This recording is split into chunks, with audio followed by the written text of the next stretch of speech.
हम लोग अधिकतर सुनते हैं कि दो फ्रेंड्स थे जो किसी एग्जाम को क्रैक करने के लिए साथ में पढ़ते थे, एक ही कोचिंग में जाते थे और एक समान मेहनत भी करते थे।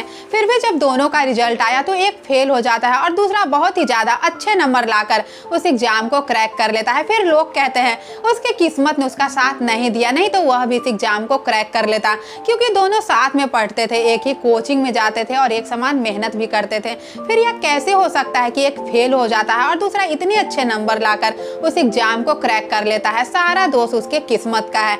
लेकिन ऐसा नहीं होता। असफल व्यक्ति कुछ तो ऐसा गलती करता है जो सफल लोग कभी भी नहीं करते। और ऐसी कौन सी गलती है जो असफल व्यक्ति करते हैं जिसकी वजह से वह कभी भी सफल नहीं हो पाते? इसका आंसर आपको स्वामी विवेकानंद जी की इस कहानी में मिलेगा। एक दिन स्वामी विवेकानंद जी अपने आश्रम के पास सुबह के समय एक छोटे से पालतू कुत्ते के साथ टहल रहे थे।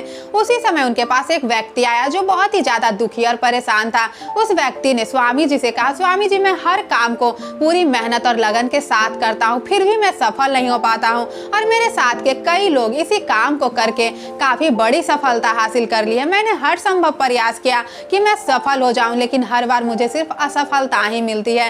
पता नहीं ईश्वर ने मुझे कैसा नसीब दिया है कि मैं पढ़ लिख कर और मेहनती होते हुए भी आज तक सफल नहीं हो पाया और ना ही अमीर आदमी बन पाया। मेरी समझ में तो कुछ भी नहीं आ रहा है। कृपया आप मेरी मदद करें, मेरे प्रॉब्लम का सल्यूशन बताएं। स्वामी जी उस व्यक्ति की परेशानी को तुरंत समझ जाते हैं और उस व्यक्ति से कहते हैं, मैं तुम्हारे प्रॉब्लम का सल्यूशन बता दूंगा, लेकिन तुम पहले मेरे पालतू कुत्ते को कुछ दूर तक टहला कर ले आओ। यह बात सुनकर वह व्यक्ति बहुत ही ज्यादा हैरान हो जाता है कि मेरे प्रॉब्लम का सल्यूशन और कुत्ते के टहलाने के बीच क्या संबंध हो सकता है। लेकिन स्वामी जी की बात मानकर वह व्यक्ति कुत्ते को लेकर टहलाने के लिए चला जाता है और कुछ देर के बाद वह व्यक्ति कुत्ते को टहलाकर आश्रम में आता है। स्वामी जी देखते हैं कि उस व्यक्ति के चेहरे पर जरा सा भी थकावट नहीं है, लेकिन कुत्ता बहुत ही ज्यादा हाफ रहा है। फिर स्वामी जी उस व्यक्ति से पूछते हैं, तुम्हारे चेहरे पर तो जरा सा भी थकावट नहीं है, लेकिन यह कुत्ता इतना ज्यादा हाफ क्यों रहा है?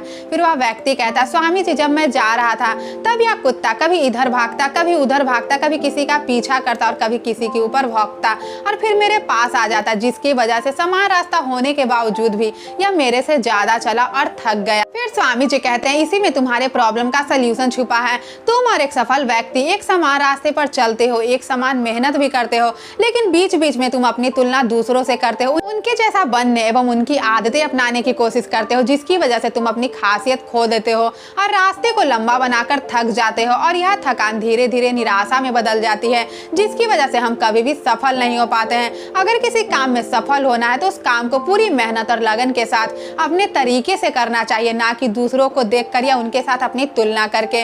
आप अपने जीवन में स्वामी विवेकानंद जी की इस बात को हमेशा याद रखें। अपने जीवन में एक लक्ष्य निर्धारित करो और अपने पूरे शरीर को उस एक लक्ष्य से भर दो और हर दूसरे विचार को अपनी जिंदगी से निकाल दो।